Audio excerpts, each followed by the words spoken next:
On this week's episode, are video games going to become more expensive? The growing power of TikTok, and just how good is Hamilton? All this and more as we once again delve into the pop culture cosmos. Welcome to the Pop Culture Cosmos. And we're back with another episode of the Pop Culture Cosmos. This is Gerald Glassford from Pop Culture Cosmos, Game Source, the Lakers Fast Break, and Inside Sports Fantasy Football. Truly appreciate everyone out there listening to all of our great shows. And if you can, on Apple Podcasts, please give us that 5-star review on Apple Podcasts. Truly appreciate it. Check out all of our shows. Subscribe, like, whatever you can do to help us out here at the Pop Culture Cosmos or any of our other great shows, including my fellow host shows. Go ahead and just truly appreciate that as well. But it wouldn't be a Pop Culture Cosmos without my good friend. He's our own singing bureaucrat of Pop Culture Cosmos. You got to go ahead and check out what he's doing today at popculturecosmos.com. Also as well, his great podcast that he has, not only Topicocalypse, but the returning Super BS Gamescast, which just put out another episode this week. And of course his book, Congratulations You Suck, which you can get today at Amazon and Barnes & Noble. It is my good friend. It is Josh Peterson. What's up, man? What's up? What's up? So me, like most of the other listeners out there, we really want to know, when are you going to make that announcement about your vice president run with Kanye West? You hear that silence? That was my answer. Just going to say this. Best of luck to him. Best of luck. Best of luck. Way to throw that political stuff on a show that we don't want to put politics into. All right. Well, you did ask me about The Last of Us controversy a couple episodes ago, so I figured why not. Different. That's a video game issue. Yeah, that's a video game Kanye issue. West is pop culture, you know. This is the cosmos. That's just people having some hang-ups right there. But all right. It's a great game from what I've seen. But anyways, got a lot of things to talk about. We're coming up here on the Pop Culture Cosmos. Going to be talking about the growing power of TikTok as a social media entity. And so we're going to talk about TikTok coming up here later in the show. We're going to return our conversation on Fallout and the new series that's going to be coming on Amazon, because it just got a green light to go ahead as a series in development for Amazon. So we're going to talk about the prospect of Fallout on Amazon. This also is where we're going to continue our top 100-ish movie countdown. So we're going to have today numbers 30 to 39 in our top 100-ish movie countdown. We're also going to be talking about Hamilton. That just hit Disney Plus. Everybody's talking about Hamilton on Disney Plus right now. Is it really as good as everyone says it is? I'm going to give you my thoughts on it coming up at the back end of the show. But there is a lot to talk about in pop culture outside of Kanye West deciding whether or not he's actually running for president or if he's just dropping another album. That's up to him.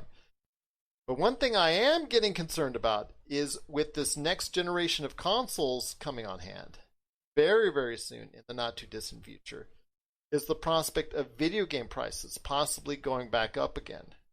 And I say again because the video game prices haven't gone up really in, close to 20 years. At one time, they were in the $70 range for a game in certain systems. That's what I remember paying. That's what I remember people having to pay back in the day. That could be a thing again as NBA 2K, for certain versions of their game that's coming out. If you want to upgrade from the version that you get, let's say you get a PlayStation 4 version coming out later this year. If you want to go ahead and get a PlayStation 5, instead of the free upgrades that many of the other developers are charging out there, 2K is saying you got to pay an extra $10 on top of that. So now you're talking about $70 to get a cut version of the latest 2K and be able to go ahead and just take full advantage of it on a PlayStation 5 or the Xbox Series X for that matter. So I want to ask you, my friend, this has created a lot of stir and conversation with fans, with gamers, and people in the industry, and all that 9 yards about the possibility of video game prices going up. And this, to me, was inevitability because you see these major productions on these AAA games. Price isn't getting any cheaper to make these things, man. No, they're not. I mean, it was kind of inevitability. Like, you wonder, back in the day, remember the Mario RPG that came out when, I was a kid when this game came out. You were, in your 20s or 30s, right? Somewhere around there. Oh, jeez. It's me twice already. That's twice. You got me today. No, but I mean, like, do you remember that? Like, the Mario RPG I want to say it was like $80 when it first came out, right? It like the price was sky high on this. Like, even it wasn't just the Mario RPG. It was like, you go out and you buy a Sega game. Sega game prices were all over the place. Nintendo 64, it wasn't just, you had some that were $20 and some that went up to 60, 70, maybe more than that too. Like that, the only time that, the games reached equilibrium at the PlayStation, right? The PlayStation it started to, and then PlayStation 2, PlayStation 3, like we went to like $40 and the norm was $50 and the norm was $60 and it's just kind of stuck at that point.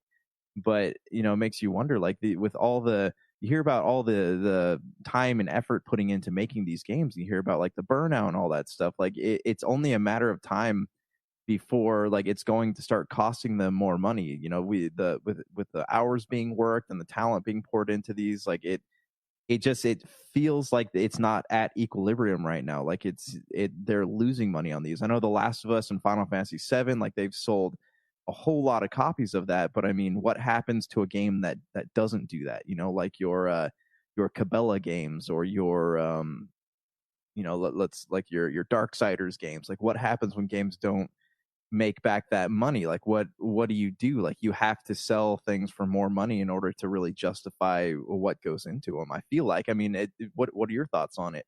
Let's take a game that is very divisive. You and I just were divisive on it. That's The Last of Us 2. You could talk about all the content issues that are in it. You could talk about the depressing mood and the all that stuff that's going on within it. Basically, a pandemic playing within the middle of a pandemic. You talk about all that controversy and the user reviews as compared to the critical reviews and all that. The production values are top notch on this game.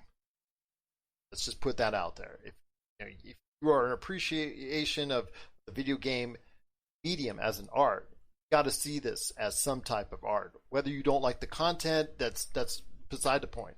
This is something that, as far as the production value, as far as the cutting edge graphics, this cutting edge visuals for what the current system is, because this is on the tail end of the current generation. I mean, have to see that it costs some money to do that. Virtually everybody out there has seen the videos that take place of how they do this in the green screen, the mocap, and they get the actors, name actors, not so name actors, voice actors. They all cost money. Producers and directors and writers and obviously the staff, the artists and everybody that's involved in making these games. The price doesn't go down. The price goes up when you make these games. And at the level that you want to make it, like you would of The Last of Us 2, like Cyberpunk 2077 that's coming out later this year. They don't shortchange on anything. They got the full weight of a lot of money behind it, and that money doesn't seem to get any smaller. So in essence, we've been getting a break for a while. I'm not thrilled with the prospect of it going higher, but it's going to be a realization where you've got these games, either they stop spending $100 to $300 million with these games, or they just go ahead and raise the price. And I don't think you're going to get a lot of these games with these high production values to stop spending that kind of money. I mean, they're asking for that kind of turnaround, and you see with GTA 5 has, my gosh, with the Grand Theft Auto series as a whole. You've seen how much money that they can generate. Well over 100 million sold. So you see the top end of what you can do if you provide enough money into it. And with The Last of Us, which has shattered a lot of records for PlayStation exclusives within the first few days of its release, obviously it's an investment that right now on the surface seems like it was very well done. So I'm telling you, my friend, this is something that, like you said, is an inevitability. I mean, we've had $60 price tag for games for how long? I'm glad to see it was that long. Would I like it to see it continue? Yes, but I don't think that's going to last. Yeah, and we were asking, when they announced the PlayStation 5 and we're watching some of the new Xbox Series X games, like there's no differentiation anymore between like this gen graphics and the next gen graphics. So you're sitting there wondering like how are they going to really take it one step further? How are they going to really, immerse us into a game if we're still paying the same price as the old console when it feels like it really just has reached the potential of video games? We want more, we want better. And with better, it's going to cost more money, and it makes sense to me that the price would go up. My hope would that be that games don't go past $100, and like the Games Pass services, they still continue on, but it just, yes, it feels like an inevitability because I'm curious now. Like, I'd love to do some research on this, how many games have lost money within the past 2 or 3 years. But here's like where I stand on this, at the moment. Like I do want to see bigger and better games. And if that means I have to pay $10 more for something, like it's not like the price would be increasing, exponentially by 20, 30, 40. Like if I have to pay an extra $10 for something, I'm okay with that. But, again, like I rarely ever pay, there are probably a few games that come out a year that I'll pay, full price for and not wait for it to come on sale in some form. So, I mean, it depends on what it is, I guess. And I don't know if I'm the only one that consumes media like that, but it just, I feel like a $10 price difference is not, it's not a terrible amount. It's kind of a decent jump, though. Got to admit that. I mean, there's still a lot of people that want to buy things first day. So there are a lot of people out there that want to buy things at full pop. The developers and publishers out there want you to go ahead and buy it at full pop. Do they want to see you buy it at $10, $20 off? Do they want to see you buy it at a discounted price? No, they want to see you buy it at full pop. So they are hoping that they can go ahead and charge, I'm sure, $65, $70 in the next generation for games, and that will get used to it, and that and I 4 or 5 years down the line will just become accustomed to the fact that, hey, paying for $70 is okay. I'm not sure I'm going to like it.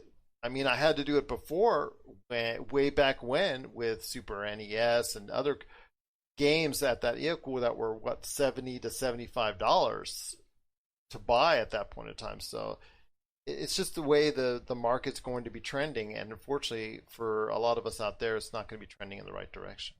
I got 2 points to make here. One, like it was an inevitability. Like we want bigger and better, and I'm curious, like if games were like currently at like a $70 price point, would that be more an incentive for a company like Rockstar to put another Grand Theft Auto into production? But also, like if you don't, there are smaller games out there, like the indie games, that do give you the experiences of a big game, and that's something that I hope to see continuing. But it's also, you can get a great game. It is important to remember you can get a great game outside of the AAA experience. That's true, and people need to be aware of, especially for a lot of people that are out there that love Steam and the Epic Store.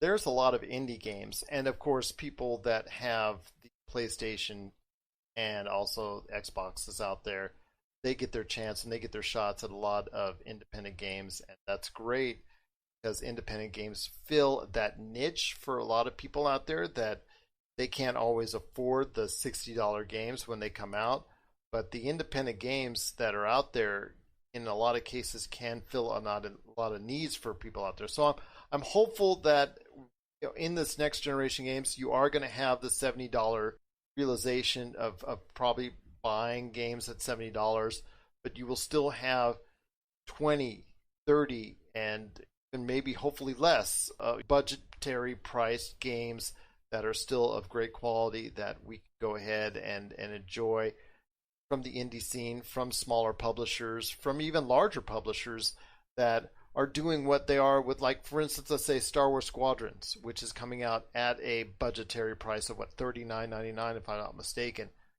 which you and I talked about looked like something that may have been a DLC that's just larger. But hey, if it's a substantial experience that is positive, I'll take that price every time over paying $60 for it. I'm just hopeful that that's the case, and that they'll go ahead for $70, give you that complete large-scale experience you're looking for when you pay that extra money, but you're still going to go ahead and get something that going to be a great value for the $70, while still going ahead and have that option for lower budgetary priced games that can still fit a niche for you going forward. Yeah, I agree. I mean, it'll be interesting to see. Like, this was for NBA, so there haven't been like any other big, announcements on games outside of the sports game. So I'm curious to see, like, does this go to all games? Is there a certain reason that EA is pricing this game, or 2K? Well, it was NBA 2K, or was it 2K?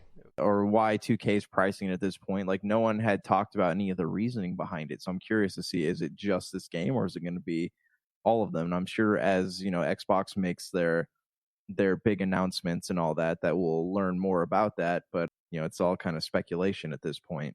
Madden's giving you a free upgrade, but only for a certain window of time. So technically you could say there's a price increase there too if you get that. Let's say you get a PlayStation 5 past the point where that free upgrade comes in play, you have to pay extra. Technically, you could do that too, but 2K is the one that's just outright saying, no, we're not giving you an upgrade. So we'll see how that works out. I'm just, this announcement started that conversation, and I'm not surprised that conversation started, because see the prices and of development of these games, they get into what these movies are doing. I mean, these big, huge, large-scale movies that we talk about all the time on the show go to 100, 150, 200 million, 300 million dollars as far as budgets are concerned. Same thing goes for these games, and not every one of these games can be a GTA. Not every one of these games can continue to strike on the top 10. But in order to justify its existence, it has to sell well. Otherwise, you will not get these large-scale games that people so often gravitate to. That's something we'll have to wait and see. But yeah, I think the prices, unfortunately, are inevitably going to go up with the next generation. It's starting to look that way, and like that's just how it has to be. If the industry needs to evolve and get better, because again, we're looking at the next gen games. Sorry, we're looking at the next gen games, all the stuff we've been able to preview so far with the Xbox Series X and PlayStation 5. It does not look any different. So if we really want to up the experience, then yeah, we're going to have to pay more money for it. And I'm curious, with this increase, are we going to see an increase in game quality and narrative and just the work behind it? Are we going to keep hearing about Burnout? Is this going to allow them more money, or more funding to bring in extra people, so we don't have to, you're not hearing those stories anymore? Like, what's it going to lead to? What are they going to do with it? Like, is it going to improve the experience for both the developers and the consumers, or is it just, we're just raising the money for the sake of raising it? We'll definitely find that out over the coming months and years, if that does come to pass, and games with an MSRP right now of $59.99 going forward would see going at $69.99. So we'll definitely go ahead and keep our eye on it, and if this becomes a new reality for the next generation, that $70 or more could be the price tag. Much to our chagrin, it might be something that us gamers might have to come to realize soon. What are your thoughts out there on the possibility of game prices going up? Share us your thoughts, popculturecosmos@yahoo.com. Hey, this is Chad from Ghost Toasters, and you're listening to Pop Culture Cosmos Podcast. What up, everybody? It's your boy Degenerate, known from the Game Source crew. 200 episodes of Pop Culture Cosmos. Who would have thought? I started in the early days when Gerald was with just Game Source, it grew so huge into this pop culture cosmos, as they call it. And it really is nothing but a cosmos. I love it. I can't wait to see where it goes from here. Hopefully I'll be there for episode 400. You guys are the best. You guys mean the world to me. Episode 200. Congrats, boys. That's the Pop Culture Cosmos Show. And the PCC Multiverse. Playing worldwide on radio 7 days a week and wherever you get your podcasts. My friend, when I talk about TikTok as a powerful entity going forward in the social media realm, it comes from the fact that, yes, they were very much out there in this political season, and we're touching on politics again. But I'm doing it more so for the fact that they recently powered a campaign that put a movie on Netflix from 2016 back into the spotlight. So much so that it got people viewing it to the point where it's now back into Netflix's top 10. Just showing you the power of what social media, and in this case, TikTok, can do.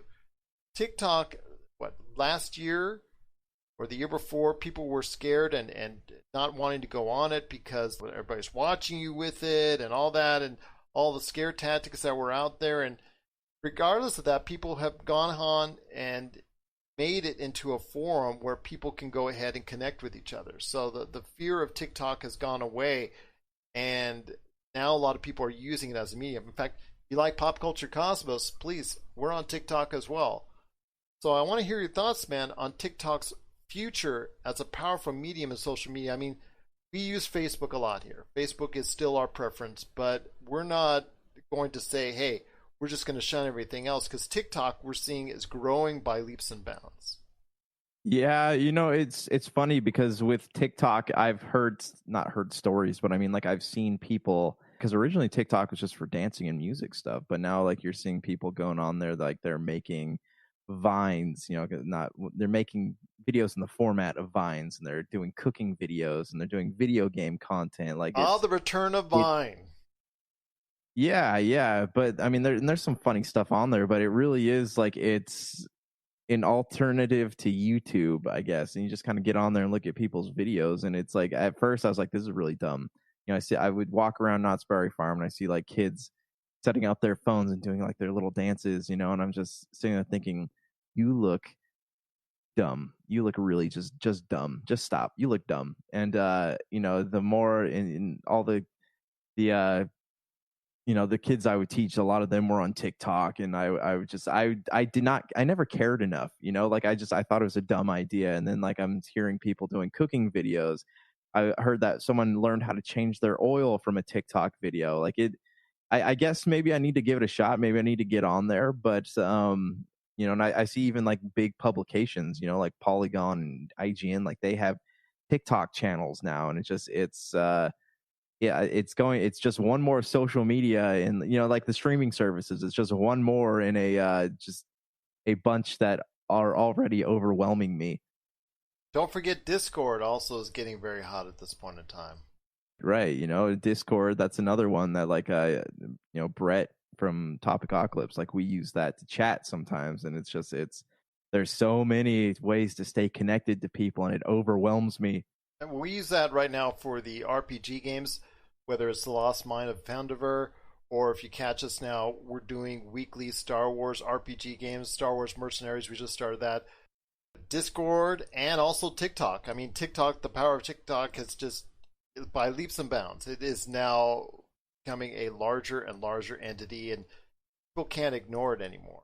Like you said, they can't pass it off as just this little dancing video and there you go.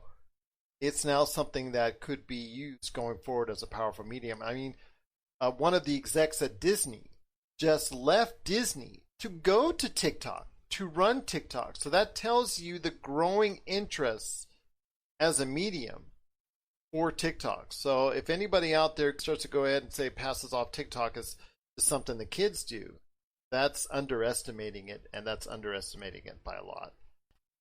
What are your thoughts on TikTok? Are you on TikTok? Let us know. Pop Culture Cosmos. Well, like I say, Pop Culture Cosmos, yahoo.com, or any other social media. Pop Culture Cosmos on TikTok. Let us know. Pop Culture Cosmos on TikTok. My friend, before we head on out for the half-hour break, Amazon just acquired the rights to Fallout, the series. We talked a little bit about it on the Friday show. Wanted to go ahead and hear your thoughts on it. I know Jamie had some thoughts. Fortunately, he couldn't make it here today to talk more about it, but I want to hear your thoughts on Amazon getting the rights to Fallout, and if you think that will end up being a TV series worth watching.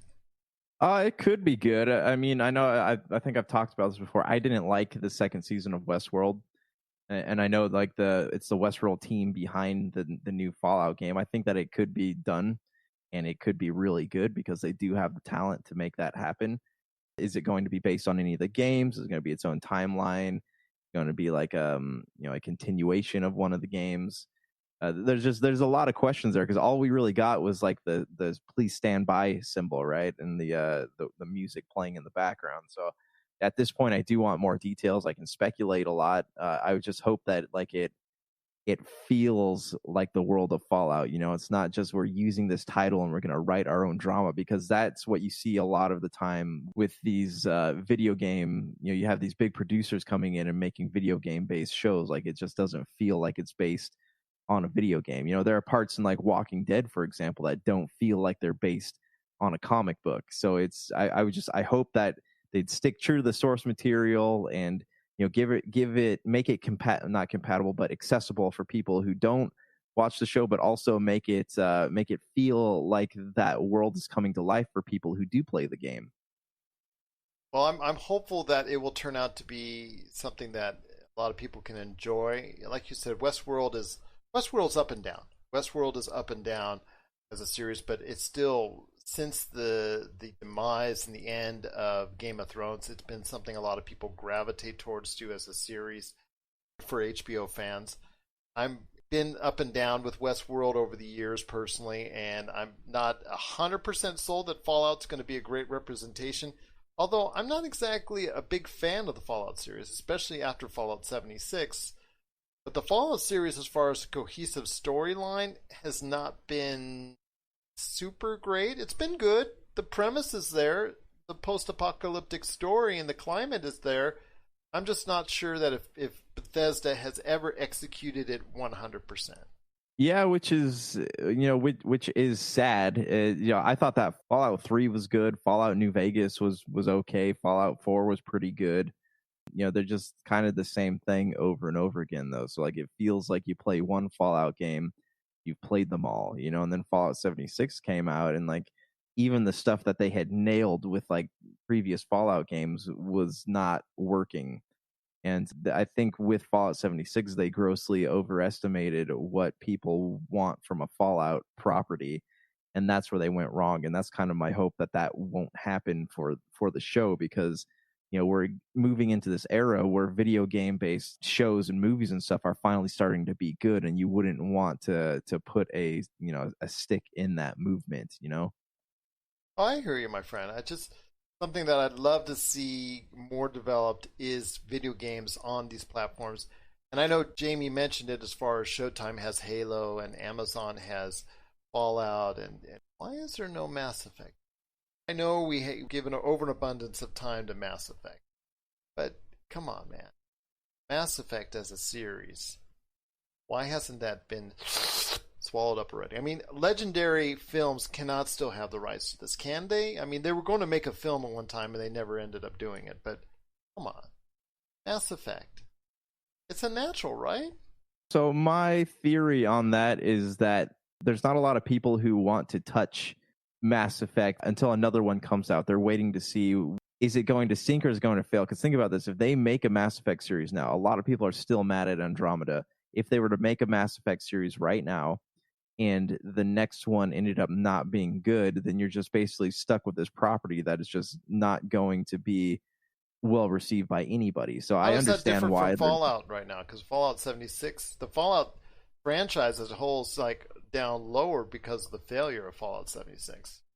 They're still working on it. There's support behind it. And that's one thing that does set these two companies apart. Bethesda, they work towards fixing things. But EA, once Mass Effect Andromeda was a flop coming out the gate, they were just like, nope, we're done. And they washed their hands of it the same way they washed their hands of Anthem. So I'm looking forward to seeing a Fallout series on Amazon, to seeing how well it will connect.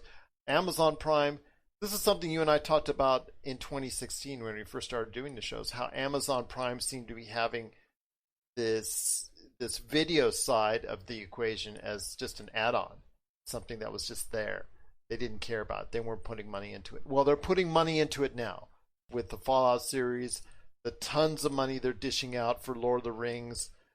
There can be little complaints about what Amazon is doing now as a streaming service to go ahead and provide consumers content. And that's something we can no longer argue about as far as Amazon not spending the money to go ahead and have Amazon Prime Video be a viable entity. You're listening to the Pop Culture Cosmos.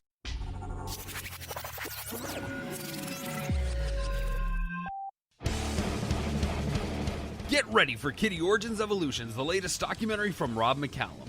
Thrusted into heavy metal stardom as teenagers with their debut release, Kitty has thrashed and conquered the heavy metal world for the past 20 years. Kitty has defied industry norms, fought back against women in rock stereotypes, and inspired generations since they appeared. And now, for the first time, they've decided to share their untold story. Generously peppered with archival footage shot by the band, this film gives you an honest and brutal look at what it takes to survive in the music industry. Order the DVD, Blu-ray, and live CD triple pack that features recordings from throughout their 20-year illustrious history from RobMcCallumFilms.com. RobMcCallumFilms.com, your place for awesome stories about awesome people and films worth watching.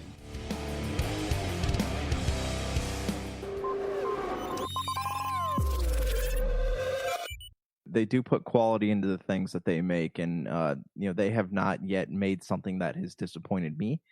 But it's like all things, it's a risk. It has its risk, but I think that despite Fallout 76 not being good, I feel like this has the potential to be something really interesting, especially like if all the elements of it are done correctly. I'm looking at. I went into The Boys. The Boys. I went in thinking like that's not going to be that good, and it just blew me away. And I feel like that just the production value that they're able to put into things is going to make this something special. It's funny how I'm reading these trade papers, Variety I was checking out, and how The Boys and Doom Patrol, which were two of the higher rated series of 2019, both of them are getting like Zippo response as far as for what we're seeing with any Emmy type coverage or any type performance that's well thought of. The Watchmen is. And, of this, because you can't say as the superhero series as a whole, because Watchmen, if you want to classify it as a superhero series, that is getting quite a bit of acclaim, and that deserves it because that is one of the best experiences I've seen on television this year. So I give them all the props for that, going ahead and recognize that. But I'm saddened to see The Boys and also Doom Patrol and the Umbrella Academy, for that matter, not getting any love. But you know what? That is what it is. Still a lot of time for quality shows from the superhero genre to go ahead and get that kind of love. But when it concerns video game series, Fallout and hopefully more video game series will go ahead and being upstarted with all these streaming services now that there's so much content that needs to be filled. I'm looking forward to a Fallout series when it comes to Amazon. Hopefully, coming in 2021 or 2022 at the earliest. What are your thoughts out there on the Fallout series coming to Amazon? Let us know. Pop Culture Cosmos on TikTok, Facebook, and Instagram. My friend, before we head on out, two last things. Wait, hold on. I have a really important question. Did you make a Pop Culture Cosmos TikTok? I wouldn't have said it if I did it. Whoa, look at we're on a whole new level now. We're hip. Man. We wouldn't be doing a TikTok thing if we weren't on TikTok. Look at that. We are there. We made it. Yes, we made it. Yes, we made it indeed. Yes, Pop Culture Cosmos on TikTok. I've just blown Josh the Magnificent's mind. Well, right now we're going to go ahead into continuing our top 100-ish movie countdown, which you can also see in a written form on popculturecosmos.com. And we're now up to 30 to 39, as chosen by you, the viewers and listeners and followers out there of the Pop Culture Cosmos. So at number 39, my friend, on our top 100-ish movie countdown. It's La La Land. I know we're going to be talking a little bit more about musicals here coming up at the end of the show as I review Hamilton. But I want to hear your thoughts on La La Land. Obviously, it garnered a lot of acclaim. Obviously, it's well thought of. I just think it's a great pick at number 39. And for people who are not really into musicals and dancing and all that stuff, it's actually a very, very good introduction to them. And maybe we'll get people into liking more musicals, like Hamilton. So I have not actually seen La La Land. I had a lot of people recommend it to me, and it was something that I was like, okay, well, maybe I'll get a chance to sit down and watch it. But I mean, I think we talked about this. Like that year, I was really behind on all the movies. I just hadn't had a chance to watch any of them. So that's just one that kind of fell by the wayside for me. Is it worth watching? I think it is. It's I think it's pretty good. Pretty good. Not the best musical I've ever seen, but it holds up very nicely. Just to see what the kind of expense and the kind of production it is, it's well worthwhile. Okay, all right, I'll check it out. Number 38 on our list of the top 100-ish movie countdown is a classic, but its impression that it has given on the movie industry over the course of so many years is not to be understated. But it is the classic tale, Lawrence of Arabia. This is one that I had to watch for a film class. It's actually really good. It holds up even, in modern times. It holds up pretty well. But what are your thoughts on it? Like you said, it holds up pretty well. I think the cinematography for that time, I think that's the best part. I like it. Obviously, it's drama, love story, Omar Sharif. Just at his finest right there. I just think just capturing that type of time, that age, that look, it was probably the biggest challenge. And I think that paid off. And that's why I like Lawrence of Arabia, is because of the fact that it captures that essence. And that's why it's so endearing to people today. And that's why its longevity is there as one of the classic films from the last century is the fact that it's just such a spanning epic, and when that's what Hollywood was doing in that age, was looking for the next big epic, and I think they got it in Lawrence of Arabia, and that's why I think it's lasted so long. I mean, you see from almost every decade, there's 1, 2, or 3 epic movies from that period of the 30s, the 40s, the 50s, the 60s, and the 70s. And you see that's one of them in Lawrence of Arabia. I can't fault anyone from there, or anyone picking Lawrence of Arabia as part of that list, per se. I mean it's I agree. I just want to say, like, don't pass this one up just because it looks old. Like it's a really good flick. Lawrence of Arabia is at number 38 on our list. Number 37 is Master and Commander, and that's something I want to ask you about. We just talked about Lawrence of Arabia being in a position where it looks good enough that it will span the test of time. Is Master and Commander a movie that you think can last in today's age? Because it's kind of been swept under the rug, just kind of been forgotten about. And Master and Commander, to me at the time, I thought was a very well-made film, something that I love the imagery of, but I've completely forgotten about. And it's something that I think a lot of people have as well. But when I see people voting on it, it tells me that there are some people out there that the film has made such an impression on their lives that Master Commander has still got enough people that like it. But I'm not sure in the long run that Master Commander is going to be remembered as a truly great film, just because of the fact that I don't think it gets talked about enough in today's pop culture. This sounds cruel, but it's kind of a forgettable movie. It's like, it's good. It's like got the ooh and ah factor when you're sitting there watching it, but it's not exciting. A lot of people went into it expecting it to be like have like these big ship to ship battles, and these big just these big epic set pieces, and it's got some of that stuff in it, but it's a really like slow movie. It's a movie that doesn't rely on action and things happening on screen as much as it relies on the development of the characters and the people who are, who how they interact with each other, and just what what these people went through, on this journey. And I remember Paul Bettany, right? He plays Darwin in this movie, and like it's right. This is a movie I'm thinking about, yeah. And so like I don't know, it's a good movie. It's interesting, but I kind of look at it the same way I look at The New World with Colin Farrell, right? Like it was a cool like telling of a historical event, but it just was not something that I'd be dying to watch more than once. And that's the thing. I think that it has that impression with a lot of people out there that, okay, I watched it, I've seen it, it's pretty good, and then you move on. But with the distinct few that have pushed this movie onto this list at such a high location, I think it resonates with them. And that's surprising to see for me because, again, I thought that Master Commander was, oh, yeah, I watched it, it was good. And then you move on with life. But to see it this high placed, I'm kind of surprised, but pleasantly in a way that it reminds us just how good of a film Master Commander truly is. All right, so that's at number 37.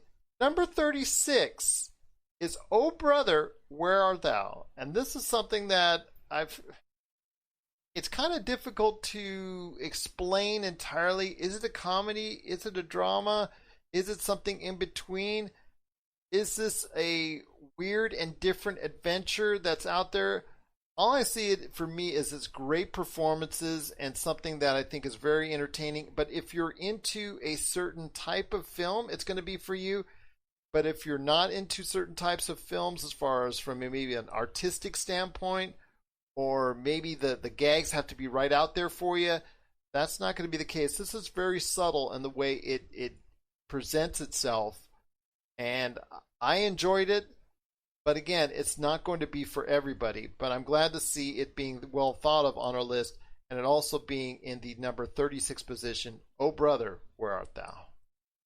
It's funny. It has its it definitely not funny, but I mean like it has its moments. It has some comedic elements to it, but it's not something that I like when I talk about great films. It's not something I really just recommend to people. It's not something I really remember in general. And that's number 36, Oh Brother, Where Art Thou? Number 35 is remembered for altogether different reasons. You could say it came up at the height of 80s violence and cheesiness. But number 35 is RoboCop. Let me ask you this, Josh the Magnificent. Will you buy RoboCop for $1? I would buy it for $1. I don't know if I'd buy like RoboCop 2 or 3, but oh wait, we're talking about the old one, right? Not the. That's real. We're not talking about the reboot now. Okay, yeah. I mean, I'd buy the first one for $1. I don't know if I'd really care to watch 2 or 3, but RoboCop 1, yeah, I think so. It is completely over the top, and like if you're sitting around with some friends and you're looking for something cheesy to watch, it's a good view. If people want to understand 80s cinema, that's one of the better places to start. Of course, you could also look at some of the Arnold Schwarzenegger stuff and things of that nature, and we'll be looking at some Arnold Schwarzenegger stuff coming up here in a minute. But RoboCop is probably one of the epitomes of 80s cinema that you can find. A lot of language, a lot of violence, a lot of gross out stuff, a lot of things that are out there that may not go over entirely as well in today's audiences. But if you're trying to look ahead and or if you're trying to look into what was going on with 1980s cinema and the fact that directors and producers could go ahead and start saying, you know what, we want to go ahead and push the envelope, and we want to see how far we can push that envelope, see how far it can go. And that's what they did in the 80s. That's one place you can start looking is RoboCop and seeing. Now, yes, it tells a pretty good story of someone who was obviously with Peter Weller in the lead role that was unjustifiably dead for a period of time, and they brought him back to life in this RoboCop outfit and the RoboCop mech suit and the whole mech armor and whatnot, and that became his life. That became who he was. It's, for all intents and purposes, it's a very good story in that sense, and that's why I think it resonates still. But if you want to, even as the 80s themes and the 80s style seems to get a little bit old with the look of RoboCop, that good story still stays there, and I think that's why people still despite the fact it has a lot of stuff in there maybe you don't want to see, it's still, I think people should give it a chance. Well, it's much like Total Recall. It is a staple of 80s filmmaking. You know, it is something that if you want to know what the era of 80s filmmaking was like, watch RoboCop. It pretty much sums it all up. Or like the movie coming up that we're going to be talking about here in just a few minutes. But that's number 35, and that's RoboCop. You're listening to the Pop Culture Cosmos. Don't touch that dial. Wait, do people still use dials? If you need your video game fix, be sure to check out Retro City Games. Located in Town Square on Las Vegas Boulevard or in Henderson, Nevada, Retro City Games has the cure for all your video game vices. Retro games and games for current consoles, Nintendo, Sega, PlayStation, Xbox, and more. Retro City Games has all the staples from any library and some highly collectible offerings too. So pick up a few games today at Retro City Games in Town Square on Las Vegas Boulevard or in Henderson, Nevada. Retro City Games is your video game metropolis. So let me give you a quick rundown of what's going on right here for the top 100-ish movie countdown. 39 is La La Land. 38 is Lawrence of Arabia. 37 is Master and Commander. 36 is Oh Brother, Where Art Thou? And number 35 is RoboCop. I'm going to give you one of the epitomes of that as far as pushing the envelope in the early 2000s, because at number 34 is Sin City. So I want to hear your thoughts at number 34 on Sin City. I didn't like it. You know, I had all these friends go like, "Oh, so I love the graphic novels. They were great." And I think that How about the Robert visuals? Rodriguez. Let's start with the visuals. Did you like that comic book style visuals? It was interesting, but to me, it kind of lost its novelty after the first 15 to 20 minutes of the movie. I'm like, oh, okay, cool. I don't want to sound like this is a real first world problem. It wasn't easy on the eyes. At first, I really liked the visuals. That was really one of the first times that style of comic book visionary was done. I mean, we saw it later. You know, there was Sin City did a sequel. We obviously saw a little bit of that in the 300 movies and all that. But I think this style was, for what it was, nice for that time. You take it for what it is. And it was an adult comic brought to life. And that's the thing I think people need to take away from the most, that it was very adult. And it's very comic book style in its way it proceeded to do things. But yeah, it does have a lot of imagery that I think a lot of people gravitate towards. So that's why I think Sin City is so high up on our list. And that's Sin City at number 34. Number 33 is Stay. Get a chance to check it out because I think it's a very solid movie. I think a lot of people have enjoyed it over the years. And that's why I think it's so high up on our list at number 33. Number 32 on our list is The Terminator. Because we talked about the 1980s as being the epitome of violence and that style of filmmaking. But The Terminator really brought Arnold Schwarzenegger to the forefront on our list. The forefront of our minds, as far as what he could do as an action hero, what he could do as a box office draw. So I want to hear your thoughts on The Terminator at number 32. The Terminator, a lot of people classify it as like a sci-fi action movie, but it feels more to me like an art piece. Because it's like, the first time you watch Taxi Driver with Robert De Niro, right? The Martin Scorsese movie, and you're just sitting there, you're like, none of this movie's turning out the way that I thought it would be. And it's not predictable. It feels like everything's meant to shock you. And that's what the Terminator does. And they do it really well too. And Bill Paxton, God bless your soul, rest in peace, man. He just he could not stay in the handle Arnold for very long, right? That's right. So I saw that. Yes, his cameo's in there about 10 seconds, but he's worked with James Cameron so much, and he enjoyed. Those two enjoy each other because they've worked on more projects than just The Terminator and obviously Aliens. So, and of course Titanic as well. Bill Paxton was in Titanic. Yeah. Why have I not ever put that together? Leading the expedition into the Titanic. Oh my gosh, yeah, that's right. Hello. That's right. And they have the what's her name, the old lady that plays Rose, and she goes, ugh, and she drops the thing off the. I forgot there's a whole other sub story in that movie. Jeez. Okay, I'm gonna have to go back and watch that when I have I've saw it once. So. I am good. Yeah.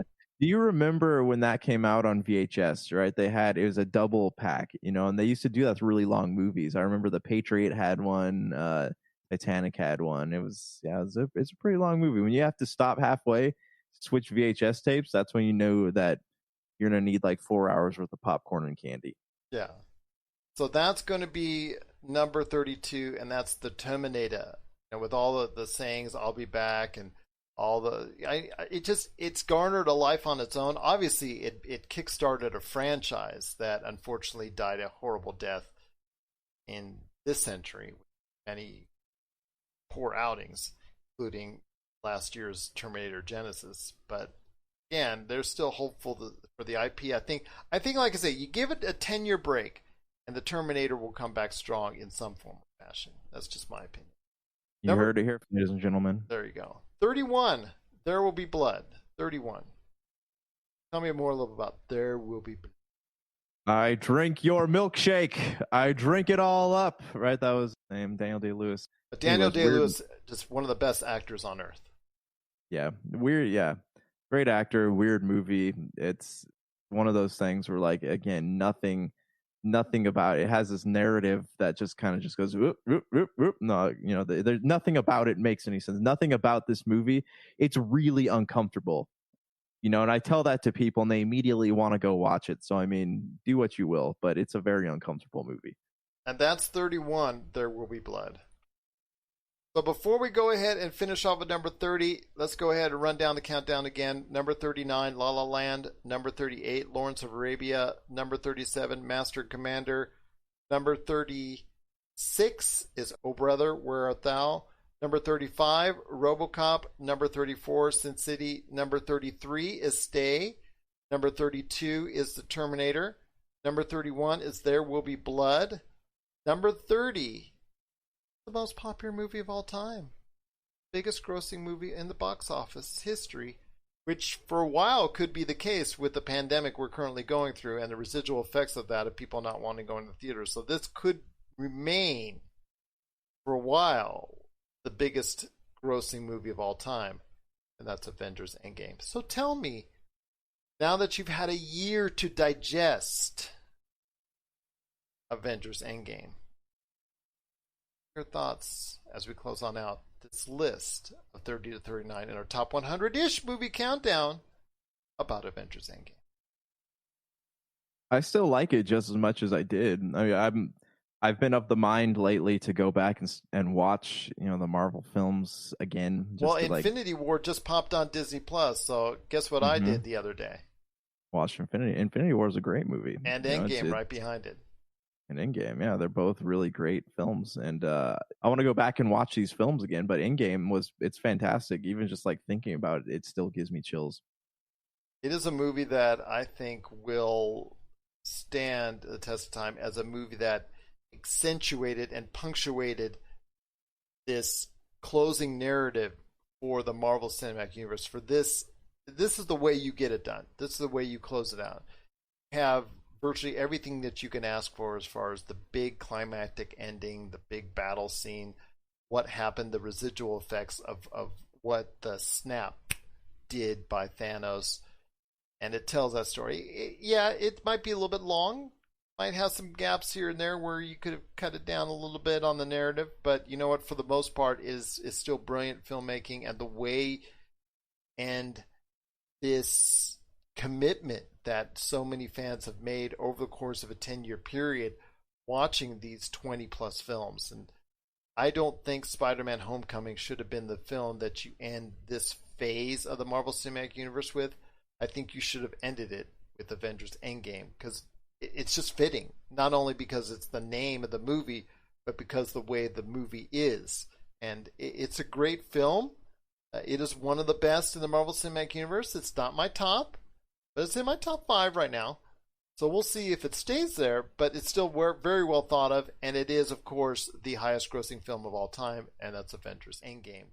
So that's our list right now of 30 to 39 in our top 100-ish movie countdown. If you want to go ahead and check out the written form, Josh and I are trying to update it as we can on popculturecosmos.com.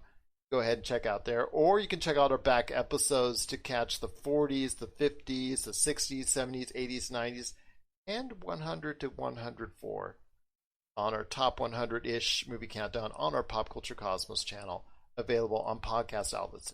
Well, my friend, it's been a great episode, but before we head on out, I want to go ahead and talk to you real quick about Hamilton, because Hamilton is just so much out there right now because it landed on Disney Plus on Friday, July 3rd, and people have been just ecstatic over it.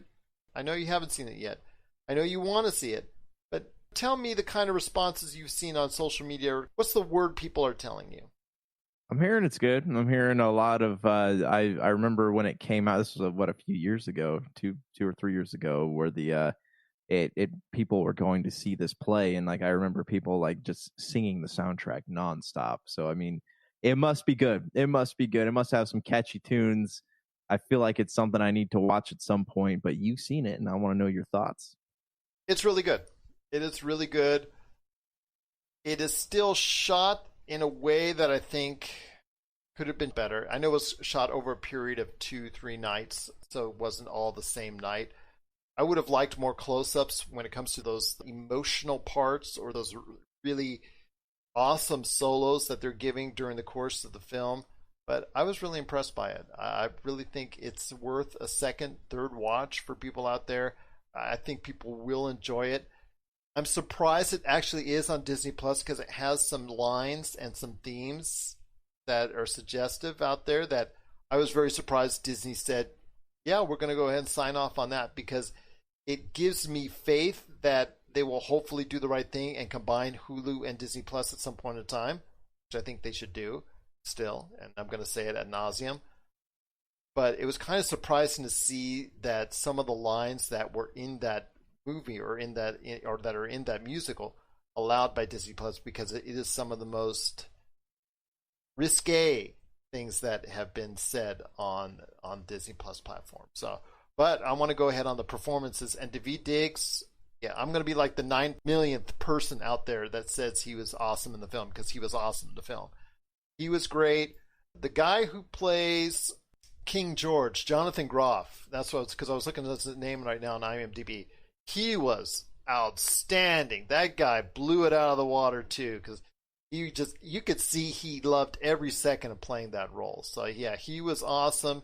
Everybody else was very good in the film, and I think, like I said, it was just something that it was an experience that people really should go out of their way to see as a musical, as just it's just a nice sitting down experience to watch something really good and inspirational. I wish it was shot better. I wish there were more close-ups. I wish there were more ways that we could feel the emotion. But again, you would have to see it live to get that full 100% impact. But this is still nonetheless a very good way to see Hamilton. And I know a lot of people are not going to be able to see it out in the theaters. So this is a good way to go ahead and get that kind of feel, because I think it does make a very good representation of what Hamilton is like. Is it something that you feel would have been better live, or does it? Oh yeah. You got to go. You would go see it live. You would go. That's regardless. Everything was shot from a distance, so you're only able to get so much from watching it on television. The best way to see it is in the theater. Yeah. All right. Yeah. Well, I mean, it's definitely something I want to check out. It sounds really good. Well, that is Hamilton. Our thoughts on it. We'd love to hear your thoughts on Hamilton, the experience that's now on Disney Plus that everybody is watching that has Disney Plus. Josh will be probably seeing it soon. But it's something out there I hope everyone goes ahead and checks out and enjoys, because it gets strong reviews from me. I want to hear your thoughts. Is it something that you enjoyed as well? Let us know. PopCultureCosmos@yahoo.com, or also Pop Culture Cosmos, Humanica Media, and Game Source on Facebook, Twitter, and Instagram as well. And don't forget Pop Culture Cosmos, Josh, on TikTok. It's been a great episode, my friend. I cannot thank you enough for joining us once again out there listening and watching. Josh, any last thoughts on the way out? Yes, I think we need to revisit some of the Disney Plus content, because there's a lot of things on there now that I didn't know were there. Future conversation thoughts. Absolutely. Future conversation. Whenever you're ready to start it, I'll go ahead and unfortunately try to finish it. So for Josh Peterson, this is Gerald Glassford. It's another beautiful day in paradise right here in the Pop Culture Cosmos. Thank you for listening. And here's hoping you have yourself a great